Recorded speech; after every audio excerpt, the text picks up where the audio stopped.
जय हिंद फ्रेंड, हिंदी और प्राइड में आप सभी का स्वागत है। यहाँ पर हम सामान्य हिंदी का जो सीरीज है उसको लेकर चल रहे हैं और वचन संबंधी प्रीवियस के क्वेश्चन हमने उस पर डिस्कस किया है प्रीवियस के वीडियो में, और आज भी वचन संबंधी जो भी प्रीवियस ईयर में क्वेश्चन आए हैं उन पर डिस्कशन करने वाले हैं। तो यहाँ पे देखिए जो क्वेश्चन है कि वचन बदलना है आपको भाला, तो भाला अगर शब्द दिया गया आपको उसका वचन चेंज करना है तो भाला का क्या होगा? भालिनी, भालाएं, भालिने, तो भाले होगा। अगर भाला का बदलना है तो भाला को अगर आपको बदलना है तो भाले करके बदलेंगे वचन।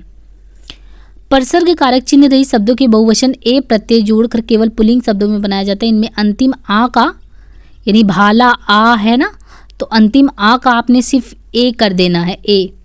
जैसे कपड़ा है, कपड़ा आ, तो कपड़े, भाला है तो भाले, पंखा है तो पंखे, जाला है तो जाले। रीति का बहुवचन दिए गए विकल्पों में से कौन सा है? रीतियाँ, रीतियाँ, रीति, रीतियाँ। तो देखिए रीति को आप कैसे बदलेंगे? अगर आपको रीति को बहुवचन में, तो रीतियाँ हो जाएगा। यहाँ पे देखिए आपको कन्फ्यूजन क्रिएट करने के बहुत सारे ऑप्शन दिए गए हैं, बट ये आपको ये देखना है कि रीतियाँ होगा। रीति जैसे उसमें बस यहाँ लगा देना आपको, यहाँ। तो रीति शब्द का बहुवचन रीतियाँ है। इकारांत स्त्रीलिंग शब्द का बहुवचन बनाते समय आपको क्या करना है? इकारांत स्त्रीलिंग बनाते समय बस लास्ट में या जोड़ देना है। निम्न में से बंधु शब्द का बहुवचन रूप कौन सा है? बंधु। तो बंधु को बंधुओं कहते हैं। बंधु शब्द का बहुवचन रूप बंधुओं है। हिंदी की उकारांत एवं उकारांत संज्ञाओं का बहुवचन बनाने के लिए उनमें ओ जोड़ना पड़ता है। तो बंधु है तो बंधुओं, हिंदी की उकारांत एवं उकारांत संज्ञाओं का बहुवचन बनाने के लिए उनमें ओ जोड़ना पड़ता है। नदी का जल ठंडा है का सामान्य बहुवचन बताइए। नदी का जल जो है ये ठंडा है, तो नदी का जल ठंडा है का सामान्य बहुवचन अगर बात करें बनाना है तो नदियों का जल ठंडा है। नदियों का जल ठंडा है का सामान्य बहुवचन नदियों का जल ठंडा है। घटा शब्द का बहुवचन रूप कौन सा है? तो घटा का क्या होगा? घटाएं। घटा जो शब्द है इसका हो जाएगा घटा। घटा शब्द का बहुवचन रूप घटाएं हैं। अकारांत स्त्रीलिंग एक वचन संज्ञा शब्द में ए लगाने से बहुवचन बनता है। अगर आपका घटा है तो आपने बहुवचन बनाना है, तो घटाएं कैसे होगा? एक वचन संज्ञा शब्द में ए लगा देंगे तो इससे बन जाएगा। कौन सा प्रत्यय हिंदी भाषा में बहुवचन के रूप में जाना जाता है? ओ, ए, आ। तो इसमें से कौन सा प्रत्यय हिंदी भाषा में बहुवचन? तो प्रस्तुत जो विकल्प है उसमें जितने भी प्रत्यय दिए गए वो हिंदी भाषा में बहुवचन के रूप में ही जाने जाते हैं, चाहे वो ओ हो, ए हो, आ हो। प्रत्यय और बहुवचन में जैसे दिया है कि लड़का, अब लड़का सिंपली ये आ दिया है लड़का तो ए लगा दिए, लड़के हो गया। माता, माताएं हो गया। इयाँ लड़की से लड़कियाँ, बहू से बहुएं, उएं, और आ से चिड़ियाँ, ओ या ए से माताओं, लड़कियों या लड़कों ने। तो इस तरीके से प्रत्यय और बहुवचन के संदर्भ में ये चीज़ें दी गई हैं। बधू का अगर बहुवचन बनाना है तो बधू का बहुवचन क्या होगा? तो बधू का जो बहुवचन होगा उसमें बधुएं। बधू शब्द का बहुवचन वधुएं। भविष्यत काल की क्रिया को बहुवचन बनाने में ए पर क्या होता है? तो यहाँ पे देखिए ए पर अगर देखें तो चंद्र बिंदु अनुस्वार। भविष्यत काल की क्रिया को बहुवचन बनाने में ए पर चंद्र बिंदु अनुस्वार का प्रयोग होता है। बिंदु का बहुवचन क्या है? बिंदु का बहुवचन क्या है? बिंदुएं, बिंदु, बिंदुश्रा, बिंदुएं। तो बिंदु, बिंदु शब्द का एक वचन एवं बहुवचन रूप समान होता है। चाहे बिंदु, आप देखो बिंदु को एक वचन भी बहुवचन दोनों समान होता था, बिंदु शब्द का बहुवचन रूप बिंदु ही होगा। आगरा का बहुवचन क्या होगा? आगरा, आगरा का बहुवचन नहीं होगा। आगरा व्यक्तिवाचक संज्ञा सदैव एक वचन में ही प्रयुक्त होता था, इसका बहुवचन नहीं होगा। शुद्धि का तिर्यक बहुवचन दिए गए विकल्पों में से कौन सा है? तो शुद्धि का क्या होगा? शुद्धि का शुद्धियों। शुद्धि का तिर्यक बहुवचन शुद्धियों होता है। शुद्धि शब्द के अंत में क्या जोड़ने पर शब्द बहुवचन बन जाएगा? तो जन। शुद्धि जन, जैसे ही आपने जन जोड़ देना है तो शुद्धि जन से शुद्धि जन जैसे ही आपने जोड़ा ना तो ये हो गया आपका बहुवचन। तो शुद्धि शब्द में जन शब्द जोड़ने से बहुवचन शब्द शुद्धिजन हो गया। पाठक, नारी एवं अधिकारी में अगर पाठक में आपने गण जोड़ देना है, पाठक, गण, तो बहुवचन हो गया। और नारी में नारी वृंद, जैसे ही नारी में आपने वृंद जोड़ा तो बहुवचन हो गया। तो पाठक, गण, नारी, वृंद। अब देखिए यहाँ से नारी, नारी, वृंद, और अधिकारी में वर्ग जोड़ दिया तो अधिकारी वर्ग, बहुवचन हो गया। आदर देने में बड़प्पन हेतु किस वचन का प्रयोग करते हैं? जब भी हम आदर देते हैं या बड़प्पन के लिए किसी शब्द का प्रयोग करते हैं तो वो कौन से शब्द का प्रयोग करते हैं? तो यहाँ पे देखिए जो आदर जब दिया जाता है किसी को तो उसमें बहुवचन का प्रयोग करते हैं। उच्च पदाधिकारी तथा पूज्य व्यक्तियों को जब भी हम आदर देते हैं तो उसके लिए एक वचन की संज्ञा होने पर भी बहुवचन का रूप प्रयोग करते हैं। है तो भले ही एक वचन, लेकिन जब हम उच्च पदाधिकारी तथा पूज्य व्यक्ति को जिन्हें हमें आदर देना होता है उनके लिए एक वचन की संज्ञा के स्थान पे हम बहुवचन का रूप प्रयोग करते हैं। जिसे हम कहेंगे आपको ये करना चाहिए, आपके लिए, आपको समर्पित। तो जब भी हम उच्च पदाधिकारी की पूज्य व्यक्तियों को आदर करेंगे तो एक वचन की संज्ञा होने पर भी वहां पे बहुवचन का प्रयोग करेंगे। पति शब्द का अविभक्तिक बहुवचन क्या होता है? तो पति शब्द का अविभक्तिक बहुवचन पति। पति शब्द का अविभक्तिक बहुवचन भी पति ही होता है। पतियों भी बहुवचन है। पतियों जो है ये बहुवचन है, परंतु यदि विभक्ति बहुवचन है। खूंटी शब्द का बहुवचन बताइए। खूंटी, तो खूंटी का क्या होगा शब्द? खूंटी का खूंटियाँ। खूंटी का बहुवचन खूंटियाँ होता है। आजकल भारत की जनता भी अधिकाधिक शिक्षित हो गई है। रेखांकित शब्द का वचन जो वो करना है तो बहुवचन है। रेखांकित शब्द जनता एक वचन स्त्रीलिंग शब्द जनता, भीड़, पुलिस आदि नित्य एक वचन स्त्रीलिंग में प्रयुक्त होने वाले शब्द हैं। गौ शब्द का सामान्य बहुवचन दिए गए विकल्पों में से कौन सा है? तो गौ का है गौवें से। गौ शब्द का विभक्ति रहित बहुवचन गौवें होता है, जबकि गाय शब्द का विभक्ति रहित बहुवचन कांता प्रसाद गुरु के अनुसार गाय तथा डॉक्टर वासुदेव नंदन प्रसाद के अनुसार गाय होता है।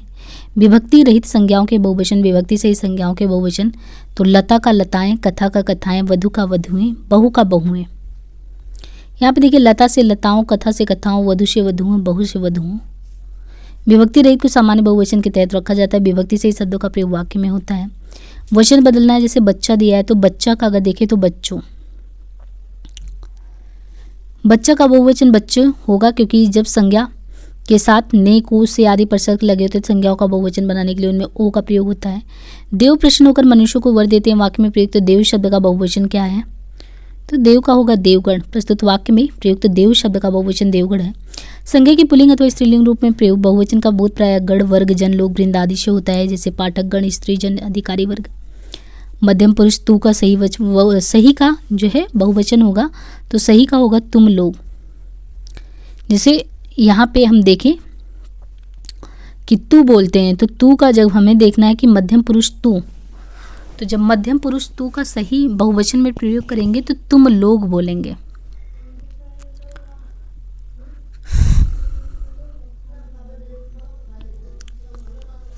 मध्यम पुरुष सर्वनाम तू का सही बहुवचन तुम लोग होगा। मध्यम पुरुष आप का बहुवचन आप लोग। उत्तम पुरुष सर्वनाम मैं का बहुवचन हम। वचन बदलिए, जैसे आँख है ना, तो आँख का जब बदलना है हमें वचन बदलना है तो आँख का आँखें। आँख का बहुवचन आँखें होगा। अकारांत स्त्रीलिंग शब्दों का बहुवचन संज्ञा के अंतिम आ को ए कर देने से बनता है, जैसे गाय का गायें, रात का रातें, बात का बातें। मेज का सामान्य बहुवचन दिए गए विकल्पों में से कौन सा है? तो मेज का क्या है? मेजे। मेज का सामान्य बहुवचन मेजे है, इसका विभक्तिक बहुवचन मेजों होगा। बहू का बहुवचन क्या है? बहू। तो बहू का बहुवचन इसमें अगर देखें तो बहू का क्या होगा? बहुएं। बहू का बहुवचन बहुएं होता है, विभक्ति रहित संज्ञा का बहुवचन है। लुटिया शब्द का बहुवचन क्या है? तो लुटिया जो शब्द दिया है, लुटिया शब्द का बहुवचन क्या है? लुटिया का लुटिया। लोटे का स्त्रीलिंग लुटिया है और लुटिया शब्द का बहुवचन लुटिया। इस शब्द में इया के या पर चंद बिंदु लगाकर एक वचन को बहुवचन बनाया जाता है। निर्विभक्तिक रूप के आधार पर बहुवचन शब्द पहचानना है। रातों, लड़कों, हाथियों, लड़के। तो यहाँ पे देखिए क्रमशः ये लड़के। निर्विभक्तिक रूप के आधार पर लड़का का बहुवचन लड़के होगा, जबकि विभक्ति सहित बहुवचन रूप लड़के होगा। रातों तथा हाथियों शब्द भी विभक्ति सहित बहुवचन के रूप में है। भुजा का बहुवचन क्या होता है? तो भुजा का क्या होता है? भुजाएं। भुजा का बहुवचन भुजाएं होता है। अकारांत स्त्रीलिंग एक वचन संज्ञा शब्दों के अंत में ए लगने से बहुवचन बनता है। दिए गए विकल्पों में से कौन सा बहुवचन गुण, धर्म, भाव वाला बहुवचन है? तो शुद्धिजन गुण, धर्म, भाव वाला बहुवचन है। देखिए किन शब्दों से वचन की पहचान नहीं होती है? संज्ञा, क्रिया, क्रिया विशेषण, विशेषण। इनमें से किससे पहचान नहीं होती? तो क्रिया विशेषण से। संज्ञा, सर्वनाम, क्रिया तथा विशेषण के जिस रूप में संज्ञा का बोध होता है उसे वचन कहते हैं। क्रिया विशेषण से वचन की पहचान नहीं होती है। क्रिया विशेषण से आप वचन नहीं पहचान सकते हैं। निम्नलिखित में से कौन सा शब्द दोनों वचनों में समान रहता है?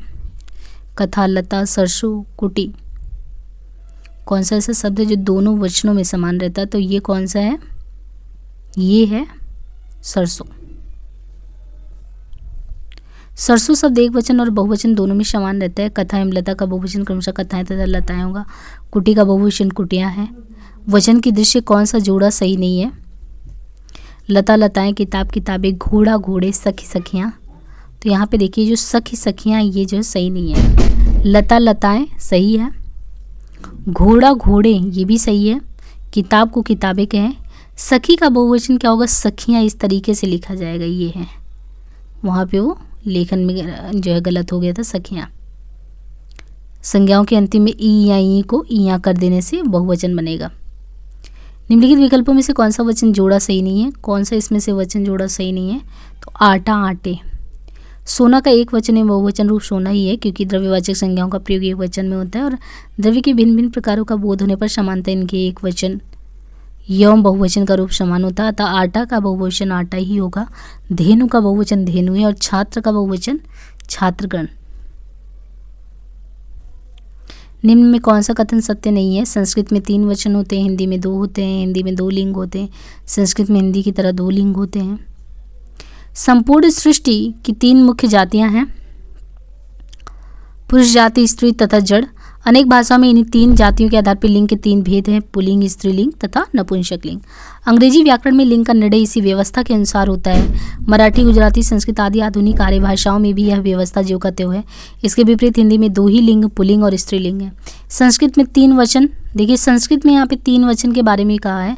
संस्कृत में 3 वचन में एक वचन है, द्विवचन है, बहुवचन है। हिंदी में हम क्या पढ़ते हैं? तो संपूर्ण सृष्टि की 3 मुख्य जातियाँ, पुरुष, स्त्री, जड़, और 3 जातियों में पुल्लिंग, स्त्रीलिंग, नपुंसक। अंग्रेजी व्याकरण में भी लिंग का निर्णय कैसे होता है? इसी व्यवस्था के अनुसार। मराठी, गुजराती, संस्कृत में भी यही व्यवस्था है, लेकिन हिंदी में जो है, हिंदी में 2 ही है कि पुल्लिंग और स्त्रीलिंग, लेकिन संस्कृत में 3 वचन, एक वचन, द्विवचन, बहुवचन, जबकि हिंदी में केवल 2 वचन है, एक वचन और बहुवचन। तो इस तरीके से जो हमारा वचन संबंधी टॉपिक था वो यहाँ पे समाप्त होता है। और जो नेक्स्ट टॉपिक है ये सर्वनाम संबंधी क्वेश्चन का जो टॉपिक है वो शुरू होने वाला है। उम्मीद है कि सामान्य हिंदी का जो ये सीरीज चल रहा है ये आपके लिए बहुत ही यूजफुल रहता होगा। जो भी आपके आगामी एग्ज़ाम है उनको ध्यान में रखते हुए ये बनाया जा रहा है। और प्लीज़ फ्रेंड्स, अगर ये आपके लिए सच में बहुत ही सहायक सिद्ध हो रहा तो लाइक, शेयर, सब्सक्राइब करना बिल्कुल भी ना भूलें। सो आज के लिए इतना ही, धन्यवाद।